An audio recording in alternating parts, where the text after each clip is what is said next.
President Donald Trump's pick to replace Supreme Court Justice Anthony Kennedy, who announced his retirement Wednesday, could easily overturn the landmark 1973 abortion rights decision Roe v. Wade within 2 years. New Trump-nominated justice could signal an open season on women's reproductive autonomy. As the only centrist on the court, Kennedy has long been the main obstacle blocking states from completely banning abortion.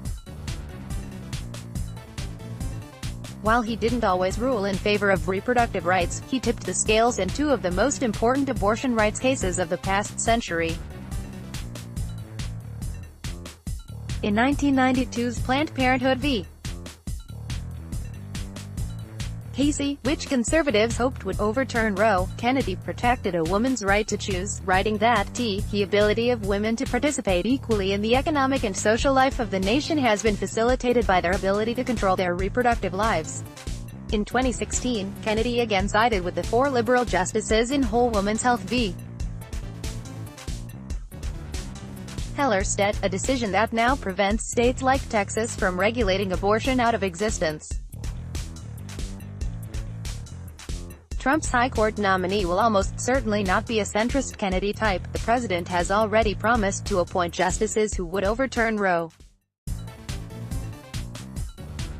Trump's short list of nominees is made up of conservative ideologues, like the most recently confirmed Justice, Neil Gorsuch, who would likely side with religious groups over women and with the rich and powerful over the marginalized.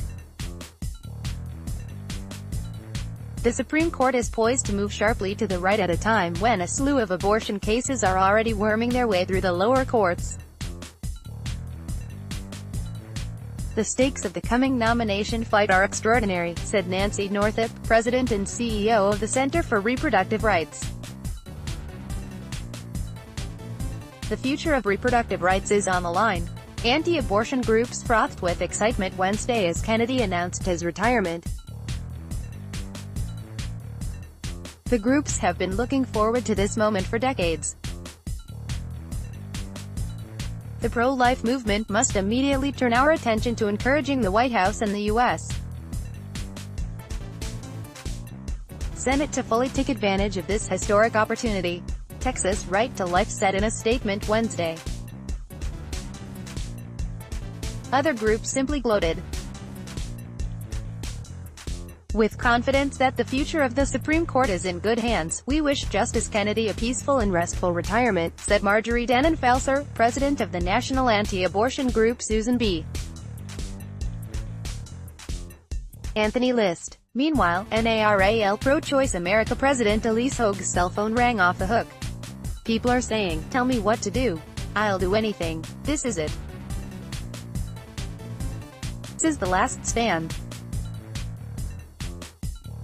Put me in," she said, in noting that NARAL's affiliates in all 50 states are already encouraging their members to call the Senate.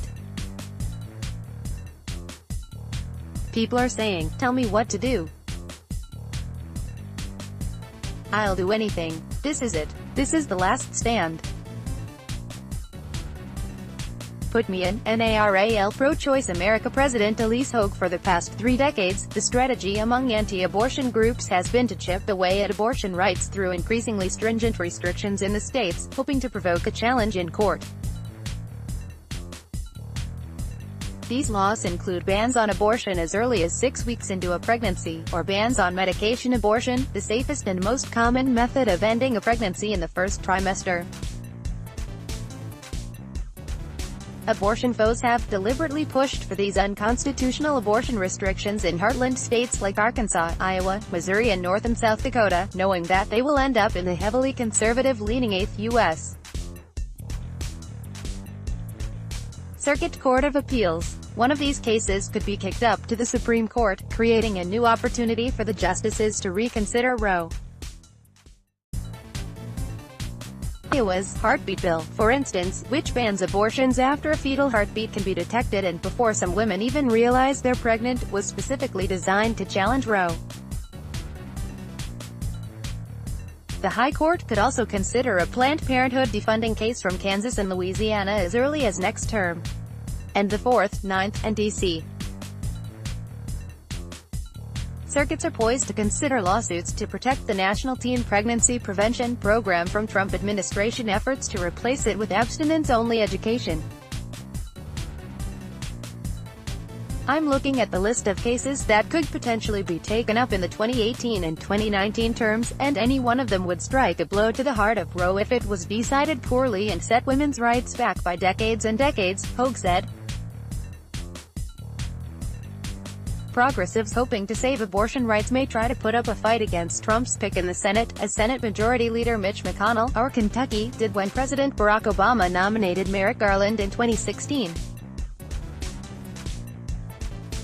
Republicans have a slight majority in the Senate, but at least some of them may prove to be allies. I view Roe v. Wade as being settled law. Sen. Susan Collins, our Maine, said Wednesday. It's clearly precedent and I always look for judges who respect precedent. McConnell, of course, is determined to hold a vote on Trump's nominee before the midterms, despite having blocked a vote on Garland until Obama was out of office. But Hogue thinks this is a politically dangerous move for Republicans to support. While certainly the Senate currently is stacked against us, we've got the organizing power. We've got the majority of Americans on our side, she said.